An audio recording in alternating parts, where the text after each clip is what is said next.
mort de Sylvain Augier, sa femme Carole, son soutien de toujours. Décédé ce 16 mars, à l'âge de 68 ans, l'animateur Sylvain Augier avait rendu public son combat contre la bipolarité, révélé à l'âge de 35 ans, dans son livre Je reviens de loin. Interrogé par nos confrères du Figaro en octobre dernier, l'ancien animateur de Faut pas rêver avait rendu un hommage appuyé à sa femme, qu'il a toujours soutenue. Il a marqué l'histoire de la télévision en présentant Faut pas rêver de 1990 à 1999, et La carte au trésor de 1996 à 2005. Sylvain Augier est décédé ce 16 mars, à la suite d'un malaise survenu à son domicile de Lec, Gare, a rapporté Midi Libre. Il avait 68 ans. Si est dans cette commune qu'il résidait avec son épouse Carole, son soutien de toujours, ainsi qu'il l'avait affirmé par le passé. L'animateur avait longtemps souffert d'une dépression. Il avait raconté son histoire dans son livre Je reviens de loin, édition Télémac, paru en librairie le 12 octobre dernier. Dans cet ouvrage, Sylvain Augier s'était également confié sur sa bipolarité, qui était à l'origine de ses troubles dépressifs.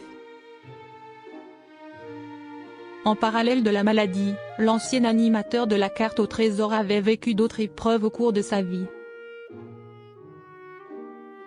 À la fin des années 1980, il avait par exemple été victime d'un accident de parapente, qui avait failli lui coûter la vie, et à la suite duquel il avait passé 6 mois à l'hôpital, avait rappelé Le Figaro dans son édition du 25 octobre 2023. À l'âge de 55 ans, il avait tenté de mettre fin à ses jours, en s'allongeant sur les rails du TGV, non loin de chez lui, dans le Gard.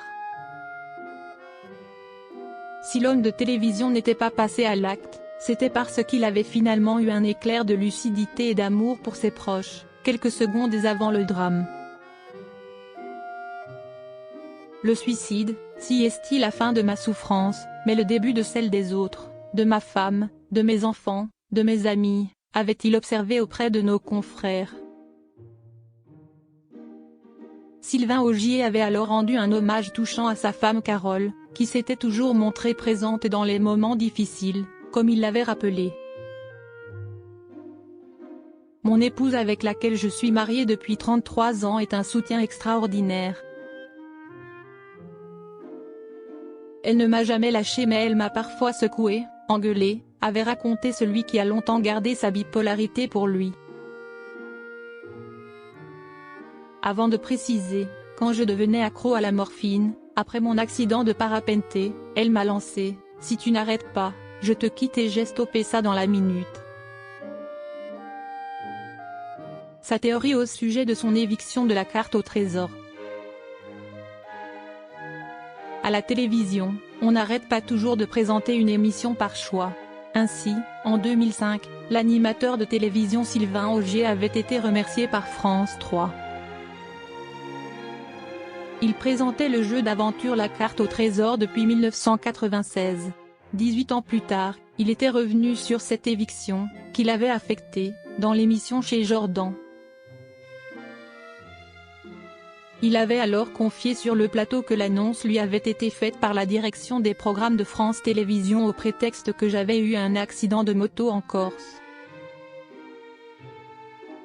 Et l'intéressait de poursuivre, si est-il vrai, mais il n'y avait pas de raison que me faire changer. Je pense que la bipolarité y était pour quelque chose, avait-il confié. Selon lui, des gens de son équipe avaient fait remonter à la direction les premiers signes de sa maladie. Ça a commencé à se voir. J'avais des descentes de morale qui n'étaient pas bonnes pour la conduite de l'émission. J'angoissais inutilement, je perdais mon dynamisme, avait-il également raconté. Et de constater, le milieu de l'audiovisuel est sans pitié.